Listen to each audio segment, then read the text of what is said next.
பாமக தரப்பைச் சேர்ந்த வழக்கறிஞர் பாலு தற்பொழுது தொடர்பில் காத்திருக்கிறார். திரு பாலு, பாமகவை பொறுத்தவரையில் தொடர்ச்சியாக இலங்கையில் நடைபெற்ற போர்க்குற்றங்களையும் தொடர்ச்சியாக குற்றச்சாட்டுகளை முன்வைத்து வருகின்றனர். தற்பொழுது ஐநா மன்றம் இதை நிரூபணம் செய்திருக்கிறது. இதற்கு அடுத்த கட்டமாக பாமக தரப்பில் என்ன செய்ய போகிறீர்கள்? அதாவது மிக முக்கியமான ஒரு விசாரணையினுடைய அறிக்கை இப்பொழுது கிடைக்கப்பட்டிருக்கிறது. இந்த விசாரணையினுடைய அறிக்கை இத்தனை காலமாக தமிழர்கள் எதை வெளிப்படுத்தி வந்தார்களோ அதை இன்றைக்கு அதிகாரப்பூர்வமாக ஐநா மனித உரிமை ஆணையத்தினுடைய விசாரணையின் தொடர்பாக இறுதி அறிக்கையாக வந்திருக்கிறது. இதன் மேல் இன்றைக்கு நடத்த வேண்டிய நீதி விசாரணை, ட்ரையல், ஜுடிஷியல் ட்ரையல் இதன் மேல் நடத்தப்பட வேண்டும். அது சர்வதேச நீதிமன்றத்தால் நடத்தப்படுகிற விசாரணை தான் நம்பகத்தன்மையாக இருக்கும்.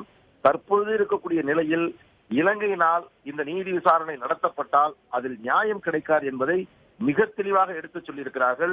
இது ஒட்டுமொத்த புலம்பெயர்ந்த தமிழர்களிலிருந்து உலகம் முழுவதும் இருக்கக்கூடிய ஒட்டுமொத்த தமிழர்களுடைய எதிர்பார்ப்பு இதுதான்.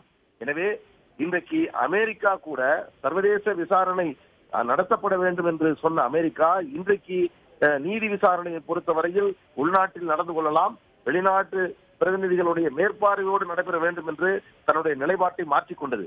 இந்த அறிக்கை வெளிவந்ததற்கு பிறகு அமெரிக்கா தன்னுடைய நிலைப்பாட்டை மாற்றிக்கொள்ள வேண்டும். அதை விட மிக மிக முக்கியமானது, இந்த அறிக்கை கிடைக்கப்படுகிறது, அங்கே போர்க்குற்றம் நடந்திருக்கிறது, மனித உரிமை மீறல் நடக்கப்பட்டிருக்கிறது என்பதை ஐநா மன்றத்தினுடைய விசாரணை வந்ததற்கு பிறகு இந்தியா தன்னுடைய நிலைப்பாட்டை மாற்றிக்கொள்ள வேண்டும்.